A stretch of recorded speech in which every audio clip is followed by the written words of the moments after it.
Welcome back. After this short intermission, uh, because we had to remap the previous game because of some wonky map gen causing most of the map to be unreachable in the early game. So this is the lower bracket game between Rincewind and Amadeus, where it's a square inland sea dual-sized. These are the settings. Please yell at me in chat if something seems wrong, because I am very UI blind. I can never tell if some of those settings are wrong. Amadeus has the first pick, decided to go for Rome and Statesman. Let's see. His king is a educated tactician again. Yeah, makes sense. Let's take a quick look at the. Oh, this is kind of spicy. Getting a triple marble as your first city, and then going statesman. Going statesman is definitely very valuable here. Even going sages would be really valuable on this map with all these all these civics to pump inquiries constantly. But let's see what Rincewind has went for, and Rincewind has went for Egypt. Interesting. And the landowner start. His king is a affable schemer this time. I love the combination of having an affable schemer because it's one of the most contradictory possible archetype or like archetype and trait combinations in the game, in my opinion. But going for landowners, I get it with all of these. But it's only 4 resources. It's not even that many. I think I would have went for something that actually really likes the civics. So I guess the growth is good, always good. Still, even if you want to go for, I think I would have gone for the sages. Here, if I want to go for Egypt,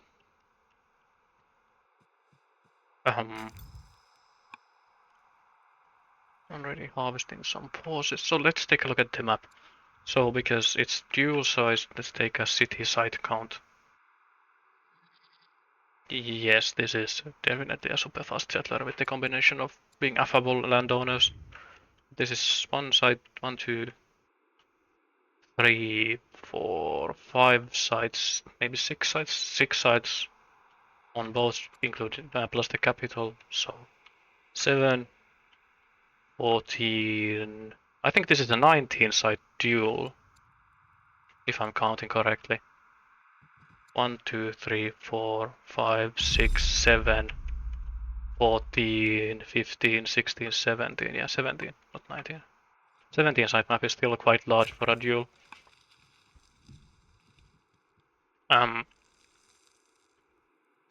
Lots of water in the middle. Crazy start with triple marble. I was just highlighting this. Rome decided to go for statesman, I assume, because of the triple marble. Getting those order pumps on early is very nice. Costs for specialist as well.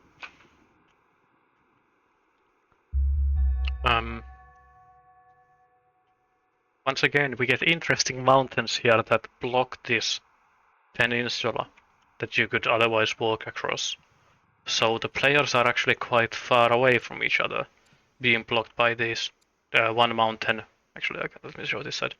This mountain next to the capital blocking them from the sea, and then this mountain blocking from the peninsula. So conflict will be quite far in the future, I imagine, even on a square map. Very hilly up north. Very nice city sites though. Triple salt. The contested site is very good, like it always is, but double marble is always something noteworthy. Southwards, it's always quite far to walk southwards, but at least this time most of the natural barriers seem to be in the north. So if you start walking southwards along the coast, the land is quite no. That's just as I was talking. This is sand. So these sandy hills here make it so that you can't road across here. So movement will be awkward here as well before boats. So moving southward is quite slow. So I would be very surprised to not see naval warfare on this map. With the fastest way from player to player being either these small, I'm not sure if these are lakes or seas. I guess these are small seas. And then this central side area, which has this weird flat island that has nothing on it in the middle. Yep. But it's also that even if you manage to get a control of these smaller seas, is that the mountain range puts you are close of the capital distance-wise, but it's still a lot of marching to actually get through the choke points. Like here is a one-tile choke point, so even these capitals are very safe from any landings.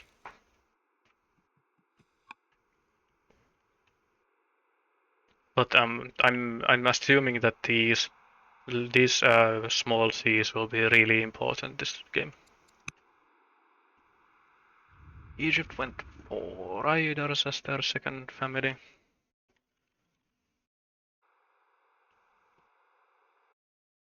Can I actually see the map? No. I'm wondering if I could see the map dimensions, because this does feel a bit quite large for a dual map, size-wise.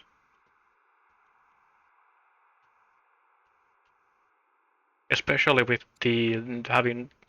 with no mountain layer surrounding the map like there is on the coastal basin.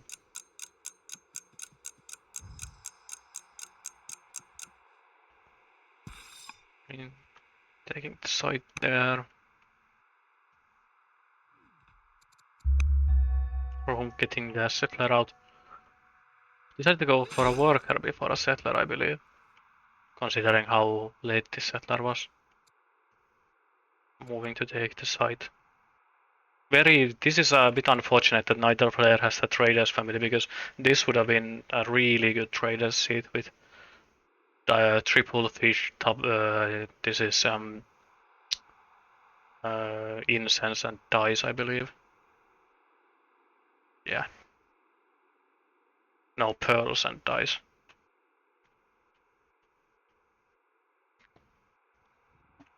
Definitely getting a refresher course in German again. Watching these games from with German UI.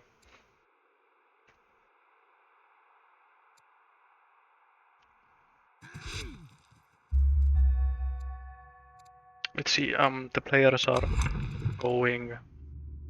Rome starting with. Wait, did Rome already get a tech from somewhere?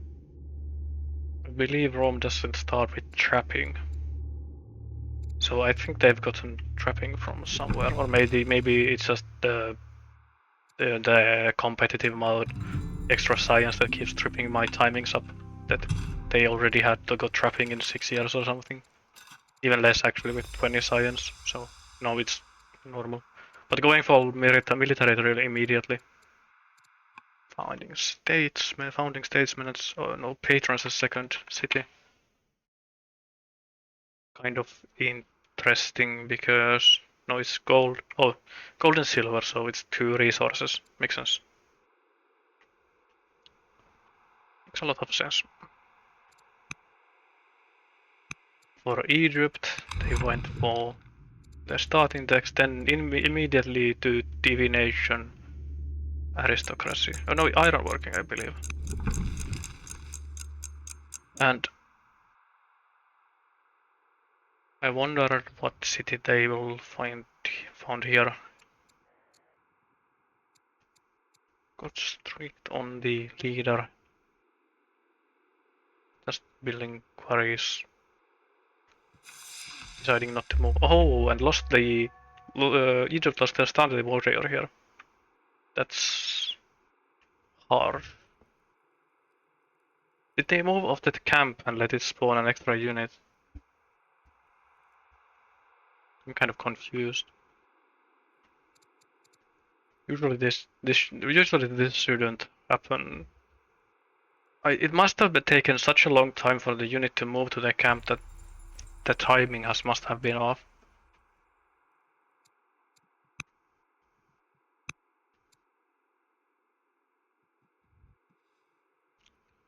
Let's see, there's only two Gallic sites, trade tribes on this map. Quite interesting. Pretty rare for a duel map as well.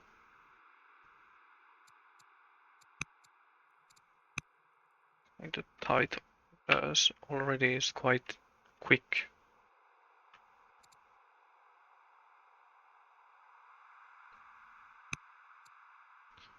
It is a good thing that this city got settled so fast that it has a couple of turns into this warrior as well. So losing the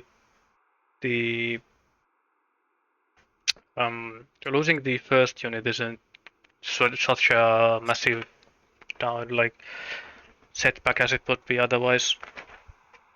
If this was a 5-turn warrior at this point, if the settler had left 2 turns later, this would be really awful.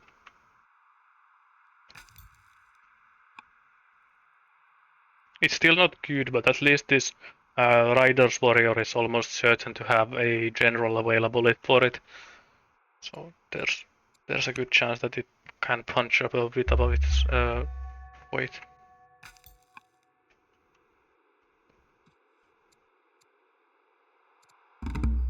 Ah, did marry a Galleon as his wife. Is it commander? This is steadfast, educated and steadfast. Very nice for a tribal marriage. Both having educated is definitely nice for the extra science that you get.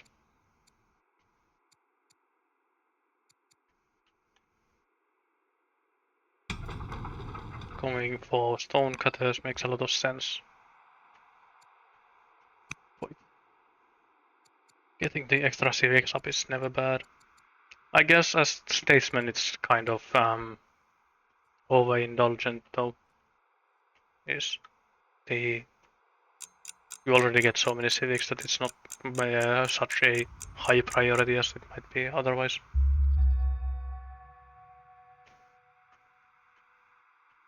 Rome's warrior decided not to heal last turn, I believe.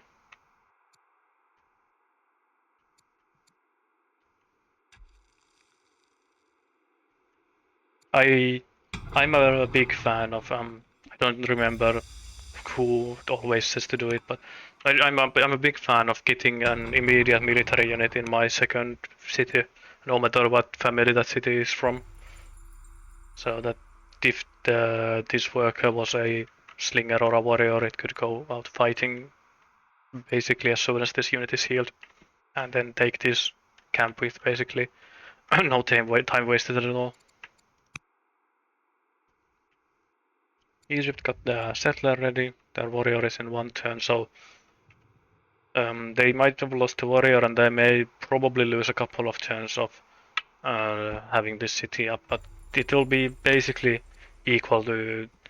They might still have their 3rd city faster than Rome has, because of this settler being quite slow.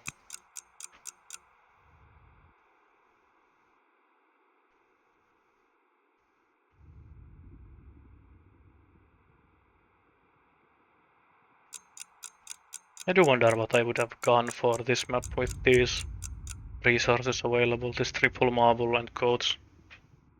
Might have went for...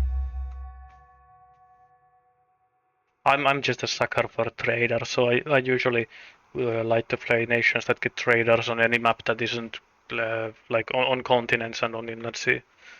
I like traders, so maybe Hati. Maybe Hati. What to say? I need to stare at the nation bonuses, so I could say for certain. Speaking of nation bonuses, we can cover what the nations get at start. So they get Egypt gets 400 stone. This is usually the defining nation bonus. Lets you get your first improvement really fast. Lets you get a wonder if you want to go for a wonder basically immediately. Egypt could basically already offer the wonder. Let's look at those a bit later. Bonuses on farms and rivers, so your farms just give you more food in general. And this cost reduction on building the same chain of improvement next to each other. It's just another small, kind of difficult to notice, but pretty meaningful econ bonus that you get. So wonders in this game, lots of weak wonders. We get the pyramids. It's the iconic, Egyptian wonder basically, with these cost law cost reduction. Ziggurat, very nice for the 20% improvement cost and getting the 20 civics per year. Both of these are very good bonuses. 20 civics per year, if you can get this going on early, is a lot of civics if you compare it to the 35 that Egypt gets at the start of the game. It's basically, well, now it's actually doubling your civics when the capital is building a stonecutter. Oracle, I don't usually see this built in multiplayer, in duels rather, because this scales with the number of players more than it does with anything else. So usually not meaningful. Hanging Gardens, this is the same bonus as you get from picking Freedom, the plus 20% growth. And it's a nice bonus, but it's usually something that takes quite a while to be noticeable to if you can get it so early that it lets you get your settlers and workers out faster, it's always nice, but it's not one of those hugely impactful wonders, maybe. Yeoman Aqueduct, this is one of my favorite wonders. Not because I ever build it myself, because I'm too bad at the game, but this has it requires you to think about the placement of this wonder quite differently to any other wonders in the game. Gives you fresh water on nearby tiles, gives you some culture and growth, but it gives a free farmer in every farm that you build around it. But it has huge synergy with sages, because all of these farmers can get double science, so they give an extra science. Oh, but the Rome actually did go for the Hanging Gardens. This is really fast. Insanely fast. Foregoing actually building military units to get the Hanging Gardens. This is really greedy play. Really, this is super slow for expanding. It's so much slower to clear with a warrior and a militia than warrior and an actual unit, whether it be a warrior or a slinger. But yeah, very. I can see this paying itself back, but it's yeah. And Rincewind did go immediately for the pyramids in response. These must be the fastest wonders we've seen in these multiplayer games yet. Both players have a wonder in construction at turn 14. Kind of crazy. Let's see. Lighthouse. Lighthouse. This is one of those rare maps where Lighthouse seems actually kind of good. Would be really nice with this city, in special with all of these sea resources that it has. It can get 6 and it could get a 7th here if you work towards it. But still, probably will not see this one. Apadana. Lots of civics, lots of maintenance reduction, nice always, but never amazing. Gibel Barkal, we'll have to see how the religion game shapes up if this gets built. Mausoleum, kind of. We haven't really seen this built too often. Usually people go for the museum instead because of the civics and the science that you get from this. Third city for Egypt, going for landowners. Kind of interesting because this does have horses, but I guess if you want to net the sea resources up anyways, you might as well go landowners and get those nets down earlier. If you can't get double value nets from traders. Yeah, let's take a quick look at this side. No, I have to keep it on this so I can see this in English.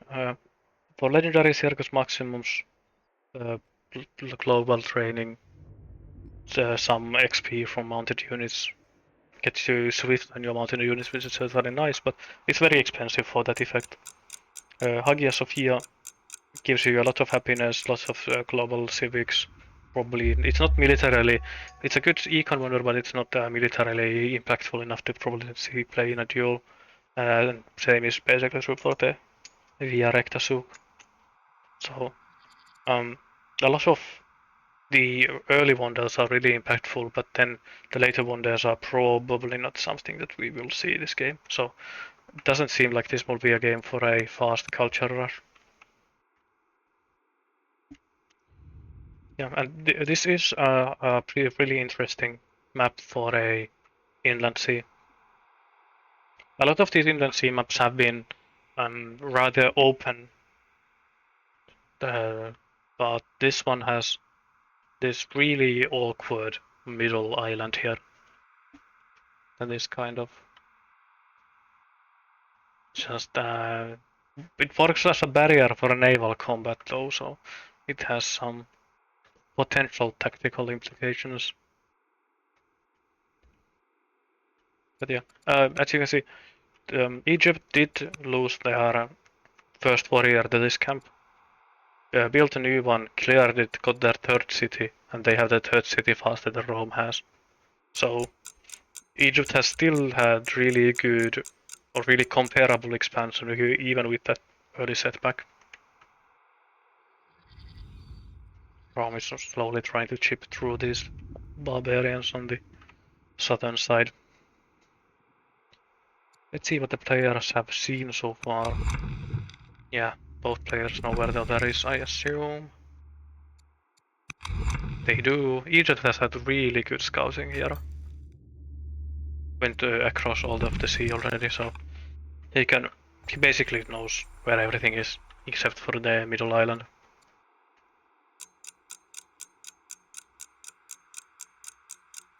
I do I do wonder that about what the people think between the pyramids and the um, ziggurat, because they are very comparable to each other.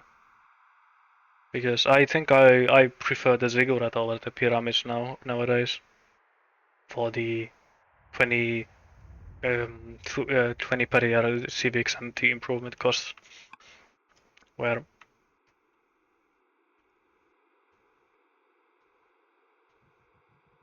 yeah, I do agree. It's so awkward getting to this island with the spacing being how it is, where you need to have your boat anchored in this middle area to actually ferry units across here.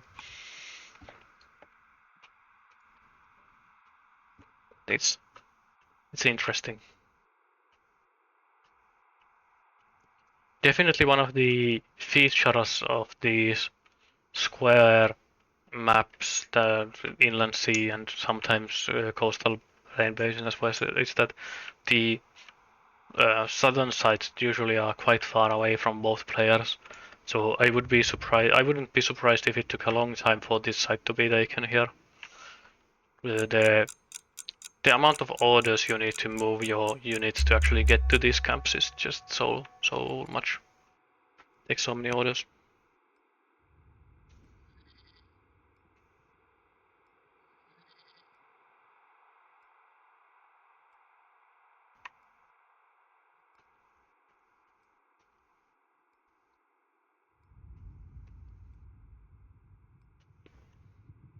Settler ready for Rome. Immediately force marching. I assume this will be champions. Yeah, it's champions. A bit awkward for the direction of the city though, because this militia will have to idle for quite a bit before it can actually take part in the action. Let me just mark this down so it's Rome and gets champions as the third city.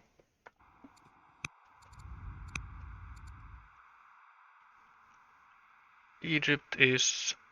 This is where Egypt's growth kind of, or like expansion kind of stalls though, because they took a decent amount of time to clear this camp because of the dead warrior earlier.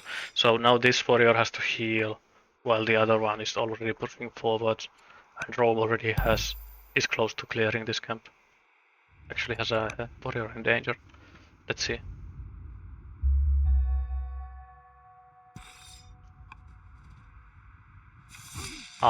Did not give the EXP. Makes sense. Kind of scared of this, losing this unit. This is a steadfast commander. Yeah, it's the queen.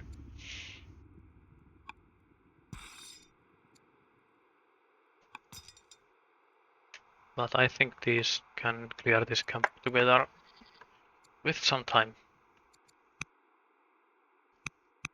Egypt continuing to eco. Did get a grab. I assume this warrior came from this city before. This worker not going northwards immediately, harvesting some resources up here. Tech-wise, has grabbed aristocracy. I assume wants to grab centralization and then the border boost afterwards. Science grab is neck and neck because because this is an affable schemer and not a intelligent schemer, and this is a educated tactician, which also gives a good amount of science.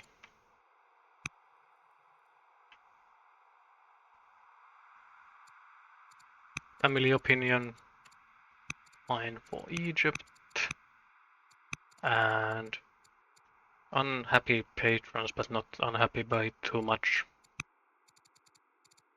But very friendly with goals.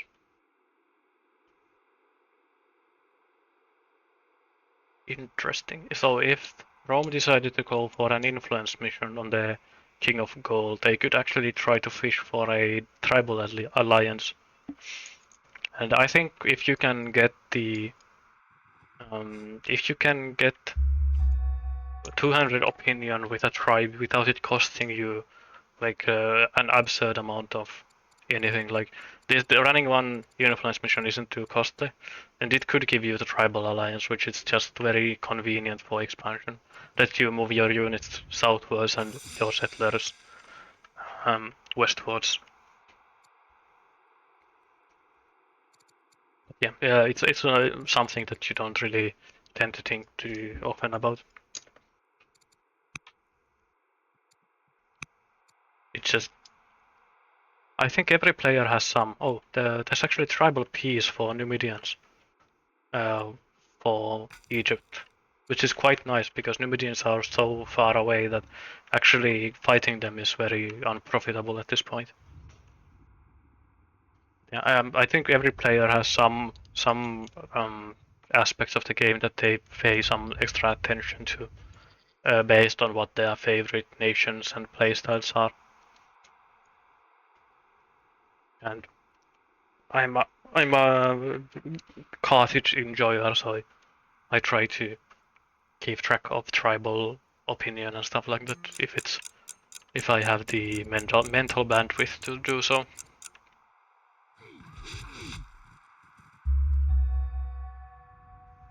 Nice for Egypt that this second unit is also a javelin.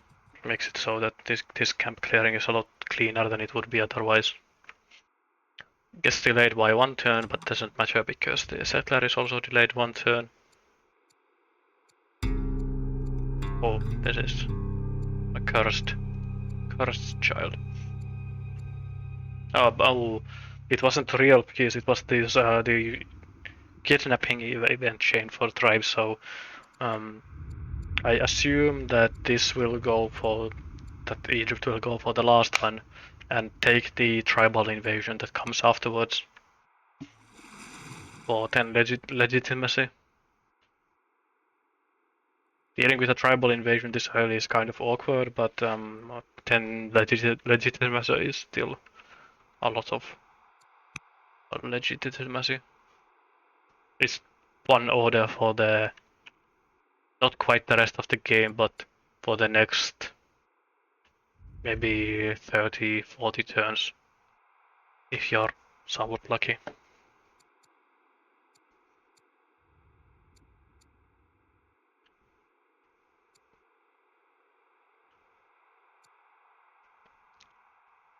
Let's see what tech Rome has gotten military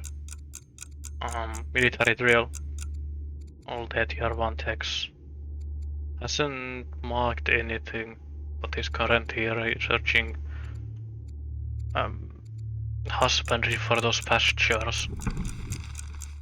There's one horse with 2 horses going for chariots is quite natural. This is though kind of a food poor start here, aside from these nets.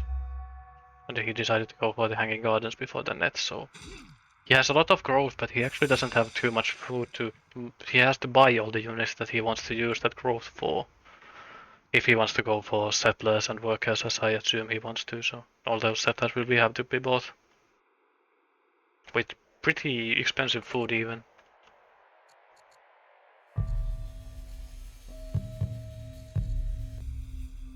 This is a very. There's a lot of stats on the king for your first king.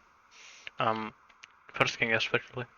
5-1-5 compared to just the 4 and 1 on the king of Egypt.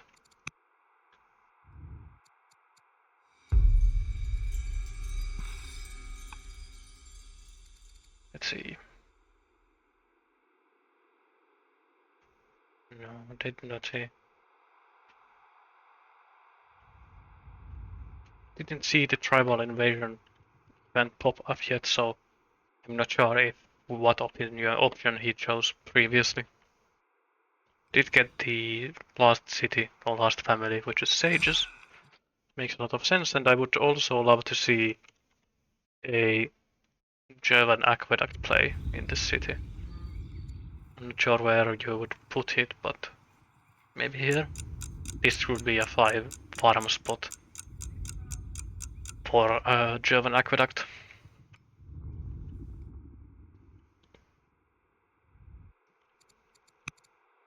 But I think those something that is. Oh, but Rome decided to go for it first. Let's see. Where is Rome building it? Here. SM. I'm not a fan of this, I don't think. Having to tear down all these improvements and then rebuild my farms on them is kind of. When it's not terrible, but I still don't. Just on regular old harried terrain, I don't. Farms are kind of whatever. It's not a lot of yields from those. But it does deny it from Egypt, which has some value in itself, I guess.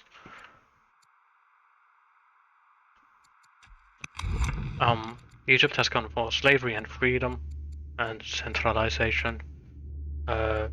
Pretty difficult choices. Especially with freedom is very very synergistic with this affable, giving you free growth in all your cities, and then freedom multiplying that growth even further. Lets you get your workers and settlers really quickly. Meanwhile, Rome has no laws at the moment. Is going for all the texts that don't give any laws. Went for all the tier 1s, then military drill and now for husbandry. So the Rome's laws are quite slow at the moment. I wonder if he will start using these civics to actually rush stuff instead of awarding them for laws at this point. Seems like all those laws will be coming so late.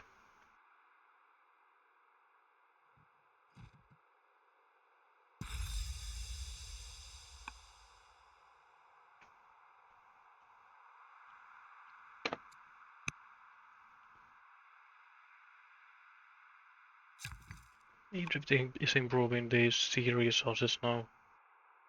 Or no, has a.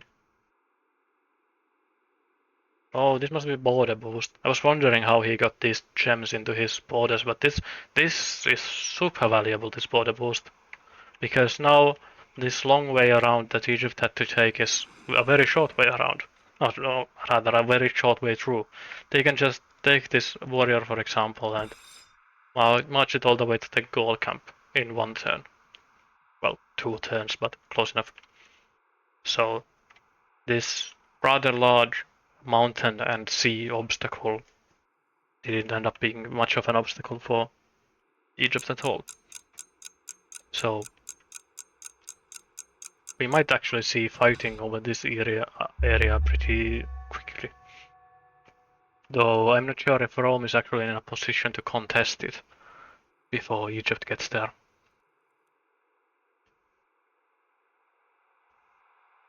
And Egypt has been building a decent amount of units as well. Actually, not that many units. I'm just getting fooled by this coastal movement again. Having 2 heroes this early is very nice for clearing tribes. Especially with the oligarch having urban by from his own traces. And this is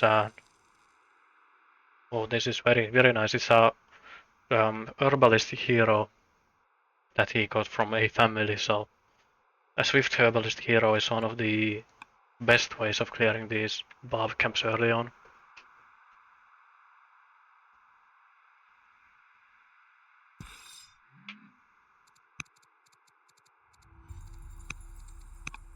Speaking of Delphine, some kids got Delphine from an event. Very nice as a courtier, had somebody to tutor kids. For Rome, also has a courtier, but this one is from the patrons. Pretty good for a random minister. It's just a shame that it was a schemer instead of something, a judge or a military leader for this early period of the game.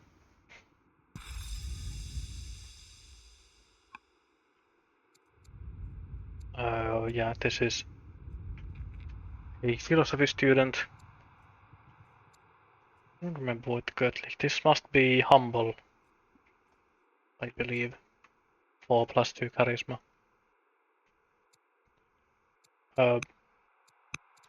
Very nice for both players to have courtiers though, so this game will be have a pretty decent amount of acceleration when the second line of kids comes of age. Wait a second. There must be an event that there was an event that changed the King of Egypt from a schemer to a judge.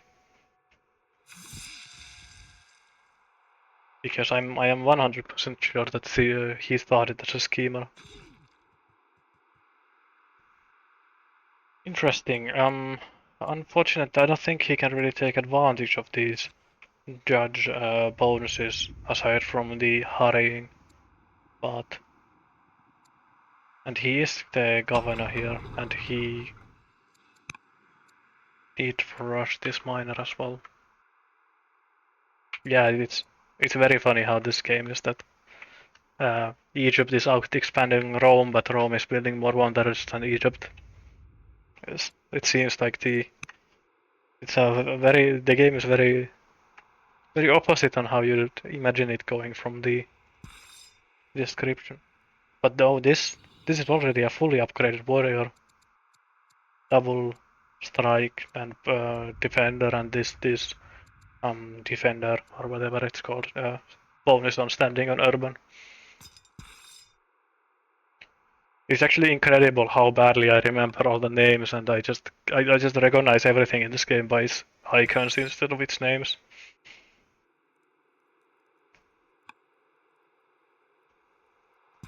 But this is very nice having this highly upgraded units because yeah, it even has a steadfast from the queen. So all the EXP that this unit will gain is just going to training now, which then can be upgrades on everything else.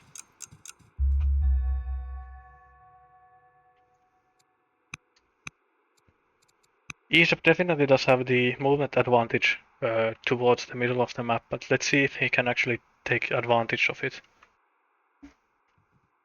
I am not sure if he decides to actually go for the goals, or rather how quickly he will decide to go for the goals and in which way, because it's probably more reasonable to keep the army north and just keep marching eastwards, and then whatever reinforcements you get, then you ship those reinforcements to this camp in the middle.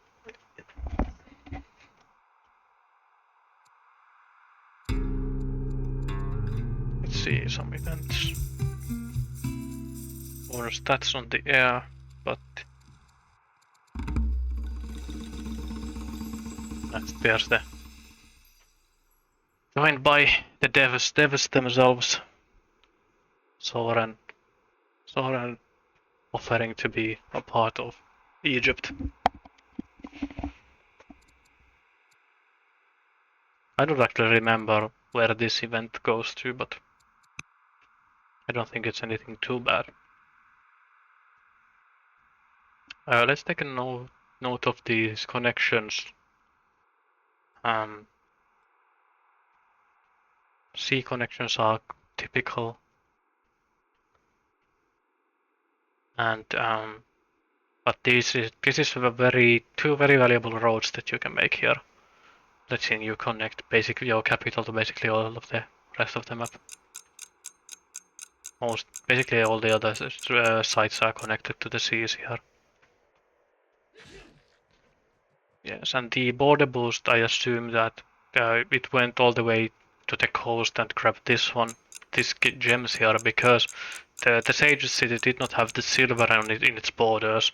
So the Sage City prioritized this silver, and it caused this landowner's site to go for something else, and this gems was the only resource close by.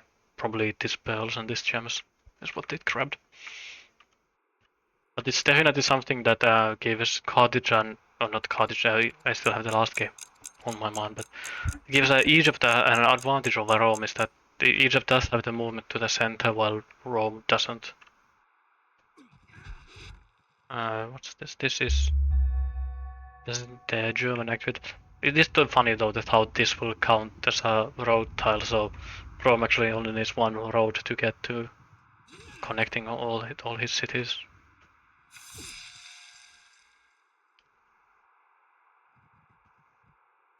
Actually, let's see if either player is beelining or anything at the moment. I'd love to see navigation here. I'd even love to see Latin sail at some point for big ships. But Latin sail is very optimistic to hope for in a duel game.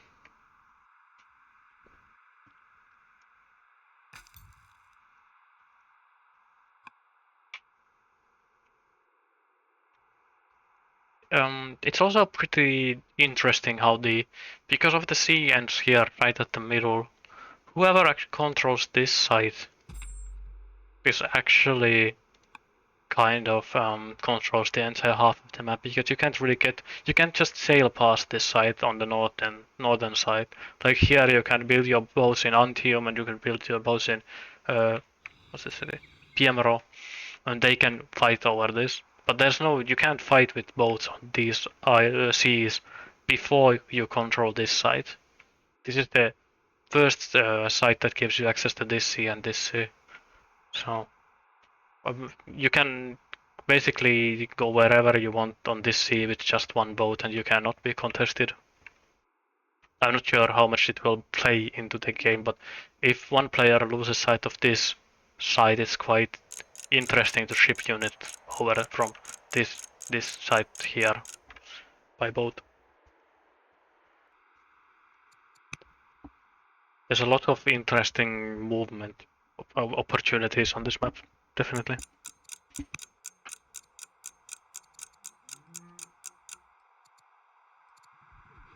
Egypt is going for navigation.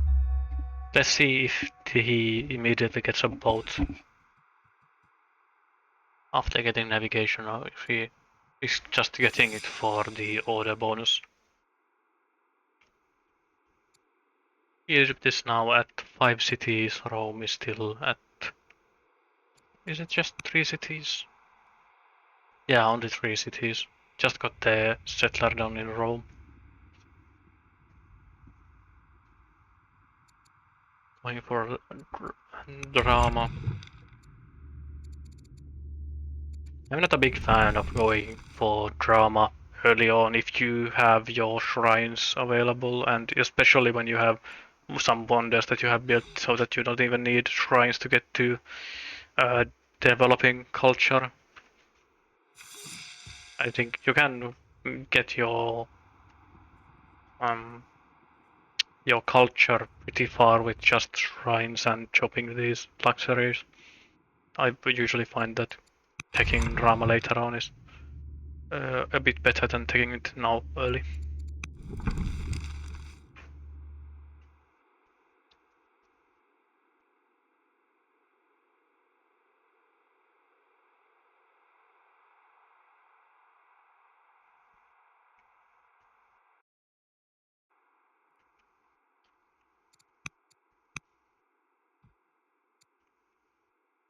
Definitely very nice the expansion from Egypt, from Rincewind, especially losing after the warrior right at game start.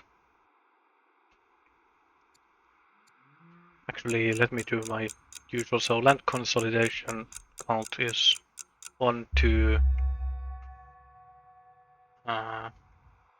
Is it just 1, 2? Yeah, just 2. So I don't think it's worth it to go for land consolidation this game. I love going for land consolidation whenever I have the opportunity, just because it's such a nice military tech part as well. Going for land consolidation, manor Borginaro is the bonus from manor for both volunteers and the free long bowmen is such a nice boost. Let's see what the prince will be. A free courtier, nice. And just some opinions.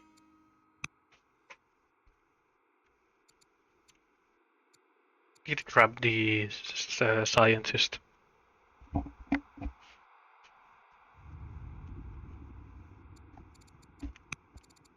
Tribal opinions, still tribal peace. So actually, Rincewind did get the full piece from the tribal invasion event and did not go for the kidnapped child tribal event, and did not actually opt for the tribal invasion, but chose the other option that keeps the peace. I remember it being quite costly, so I rarely pick it, but Rincewind must have seen, he has full vision of the south side of the map. He has walked a scout all the way around the map. But he must have seen where the Numidians are and decided that I don't wanna deal with them yet. I might as well piece them out.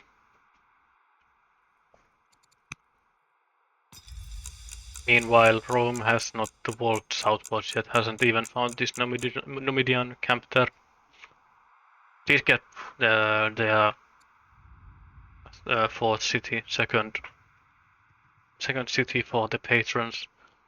I wonder if they wanna go for this silver here, or if they wanna focus both of them on the family seat. I think I'd like to get them both on the family seat because it has this hanging gardens on it. Ah, but this just breaks my heart. This is German aqueduct, but it has no farms around it, and no farms that are being constructed around it either. That's unfortunate.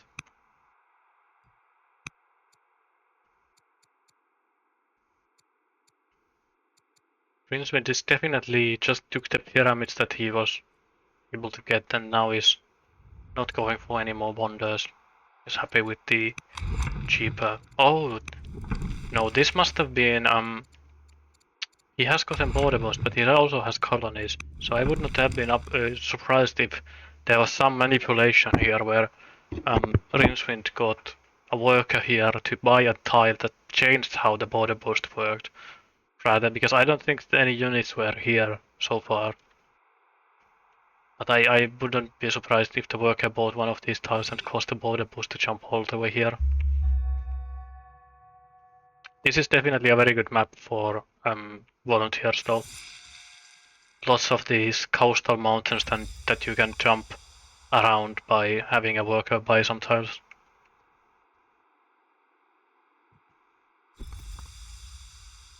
Very interesting. I love whenever I see colonies picked and then actually used to good effect, and this seems like a very reasonable map to use volunteers to a good effect. Meanwhile, Rome can pick between slavery and freedom.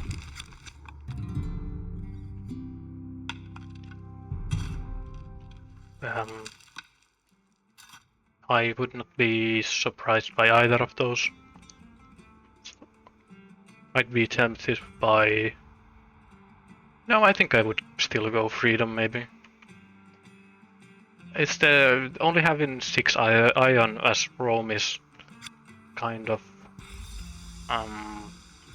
scary because your unique unit costs a lot of iron to build.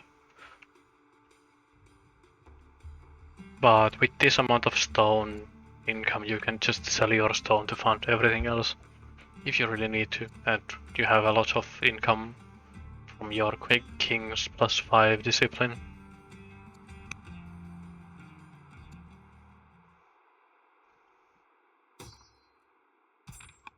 I actually kind of want to watch these raiders and see what they do with the new raider AI. The more unpredictable raider AI.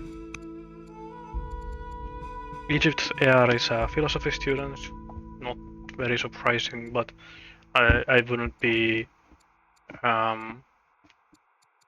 It seems like most people are going for a philosophy student for their heir instead of military ones at the moment.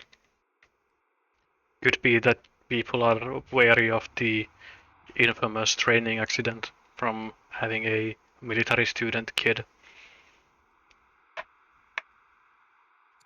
I think Rome also had a philosophy student kid. Yeah, was being currently trained here.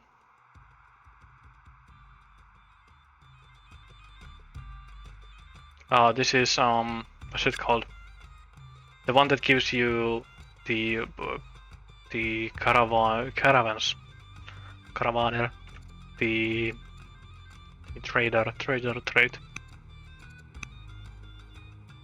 I think it's cunning. I think it's cunning.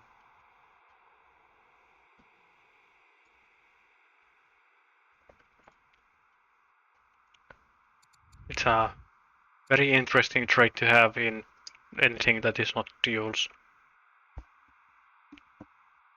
Where if there's one unit or a well, I guess it counts as a civilian unit, but if there's one unit that is the most affected by single player versus multiplayer, it has to be the caravan. Very good in single player and basically completely useless in multiplayer. Unfortunately, getting positive opinion from sending caravans to your other human players doesn't quite work as well as it does with AI.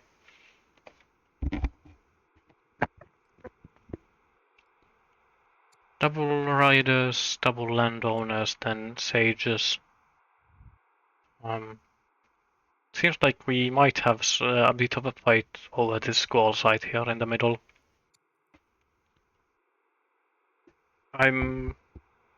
Egypt has eyes on Rome, so he can see what Rome is doing. Rome doesn't have a scout anywhere near Egypt's forces. I can see. Yeah, no. So I wouldn't be surprised to see Egypt wait a bit before going in. So, or actually, let's see what's Rome's opinion of the goals. Still a plus 180, so it could be that Rome actually decides to wait for Egypt to go in. Or it could be that neither player actually wants to go in and both will just stare at this camp and have this neutral zone in the middle that nobody wants to take. It'll be interesting to see. Let's see. Do we have any specialists? There is a acolyte here. Do we have a second acolyte somewhere? Yeah, there we have. Second acolyte going for Egypt. Is Rome contesting? Rome has... No. Rome has tech for them, right? Yeah, Rome does have tech for Ryans, but it has decided not to build any. He gets all of his culture from these wonders instead. But that does mean that Zoroastrianism will go to Egypt with no contest. Both players should have husbandry. No, Egypt is still taking it, but so it could be that Judaism also goes to Egypt if they want to try to get it. It's hard to if a landowner's player wants to have Judaism, it's kind of difficult to prevent it going to them. Rome decided not to go for landowners this game. It's champions, statesmen, and patrons instead. But both players are deciding to move aggressively towards this camp. Now Egypt is retreating now that they saw that Rome is coming, which is reasonable. I don't think Egypt can really easily contest this really upgraded warrior, especially in urban tiles where it gets this plus 25%, plus 20. This is a scary amount of bonuses you get to have on one unit. I think this is basically attacking in urban. This is a 8 strength unit basically. Probably even a bit more because of the Queen has combat stats as well. Definitely a very, very scary unit. Rare to see these highly promoted units this early in the game. Also, Egypt has somehow 0 training income at the moment because of the king is ill. But that means that Egypt really doesn't want to fight at the moment. Not having any training stockpiles to force march or buy orders or have any extra flexibility is not something that is very enjoyable. Yeah. The new Bob AI decided to walk past these boats instead of pillaging them. I wonder if they will punch the worker or if they actually will try to attack the city now. But that will be for next turn. Rome. deciding what to do.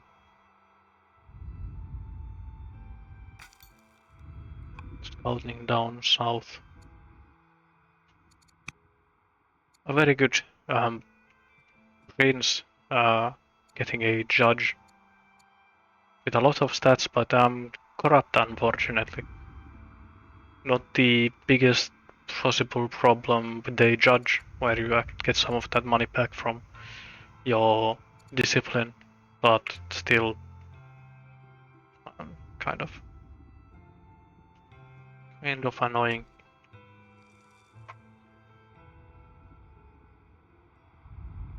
This is also, though, one of those maps that has a decent amount of money on the map itself, with these gold and this silver and these gems, which all give you some money even if you don't get any from your leaders.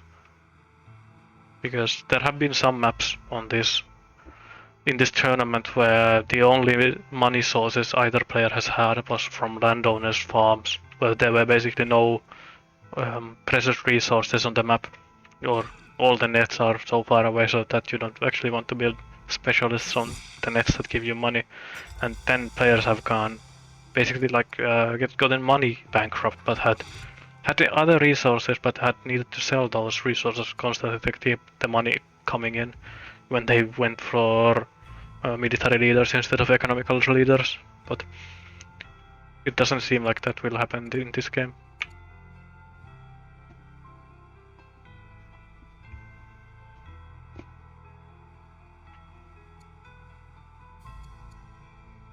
Seems like the king also managed to give his educated down to one of the kids. Because I know that educated is one of those traits that can be inherited from one generation to the other. I don't think there is one for... I don't think you can do the same for intelligent, which is intelligent usually gives you more science during the lifespan of your ruler, but being able to inherit educated has some value as well.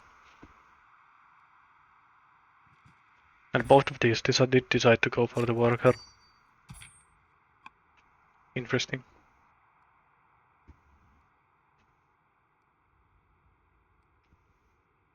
Very, very curious about this, how these raiders work nowadays after the latest patch, but it'll be something to look for in single player.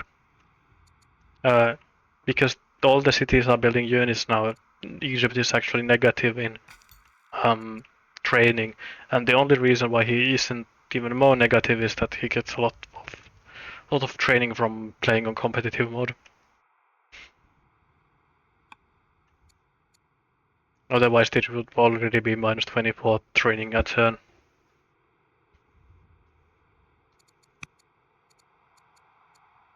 He is probably hoping that, or regretting that this his second in line isn't a military student. Oh, but he is not tutoring his son, so this +3 is just from events and nothing from tutors. So there's actually a really big gap between the king-to-be of Egypt compared to the Roman heir. Because the Roman heir is already 2-4, 2-2 compared to just the 3 on the future king of Egypt. He will get a couple of points more when he gets his archetype, but it will be still not be quite as much as the Roman king has, the Roman prince has. Scouting still continues to be good. He is now almost clearing the camp. Rome actually fails to clear the camp this turn. But I'm not sure if you can still go in as Egypt here. Maybe you could.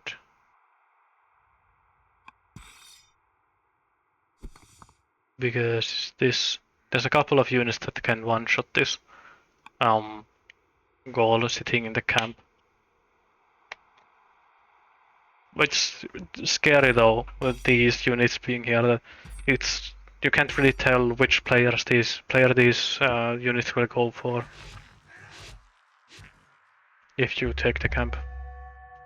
So if these units decide to move upwards and northwards and then go for a kill your units, you might actually lose the fight here.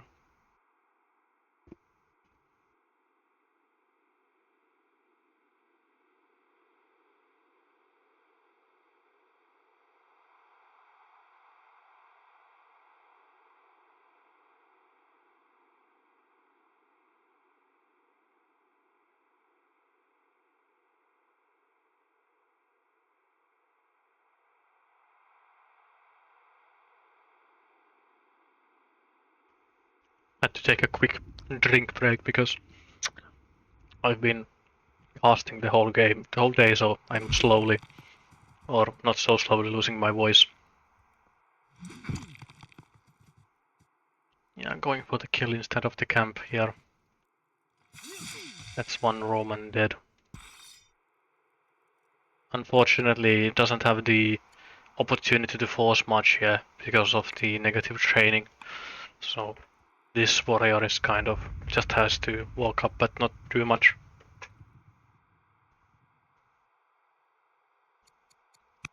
Very interesting to see which units the goals will go for here.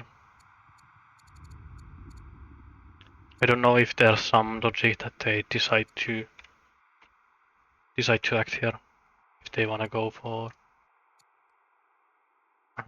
the player that they hate the most or the player that attacked them the last or just the nearest one.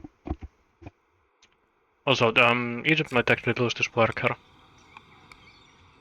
There's this marauder that can smack it, and if this skirmisher hops on this hill and throws a javelin, it might actually kill this worker here.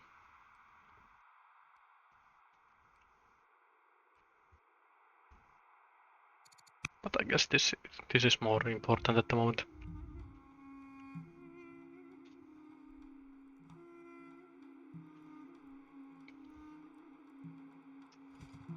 Yeah, Rome is retreating.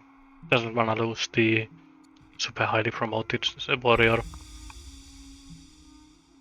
So that almost certainly means that these Gauls will now attack these Egyptian units.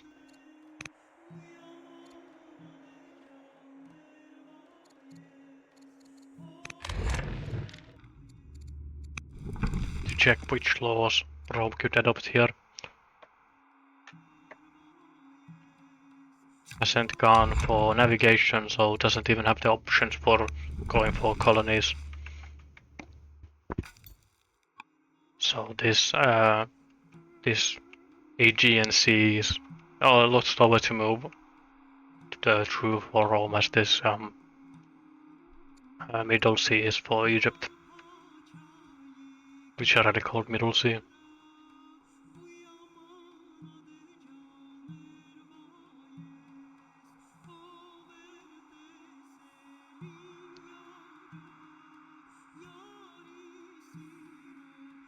Yeah, I don't think Rome is doing anything super aggressive at this point. Connection check. No connection. For Egypt. No connection. Both players have labor force, please. I really hope that... Wait. I'm not sure if these actually show up on the stream, but... Because I've been taking save files of these matches that have the... Wait, what? Why is there a conquest victory? This must be some sort of a... weirdness going on. Did the whole line of Rome die or something?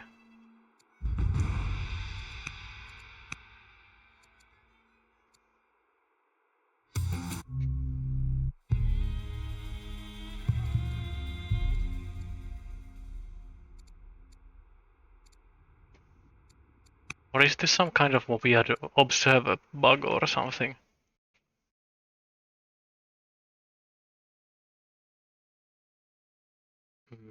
Very confused by this.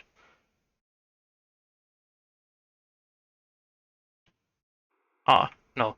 It's a straight up concession from Rome. That's why I was thought that there's no reason for Rome to surrender here yet. I was very confused. Definitely a moral surrender because I don't think Rome is in a terrible spot in any way here. Looking at civics, even training, Rome is leading. Science very even. Orders very even. Military score, Rome is even leading in military. So this seems like a very early surrender to me.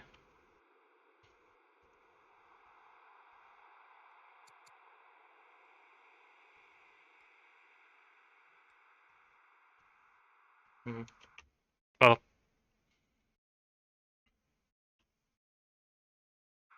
I assume that this still is it.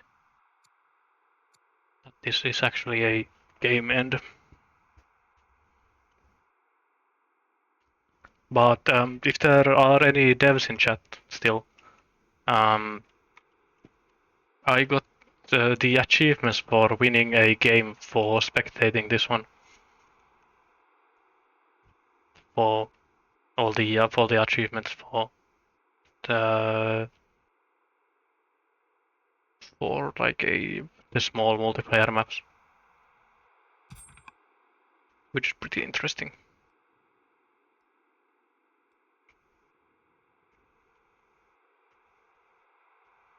But yeah, I don't really know what to say, to be honest. I consider this to be a pretty even game that could have gone in either direction, but the Roman player has decided to concede and give the game to Egypt.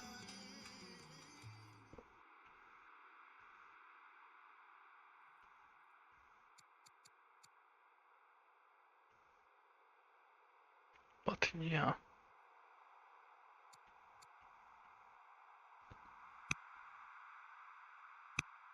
it's an interesting map. It's a bit of a shame that we don't see more of it played. There's some really interesting potential dynamics on the middle part of the map for movement and reinforcement and stuff like that. But I believe that is it then. Well, thank you all for watching, and I'll see you next time.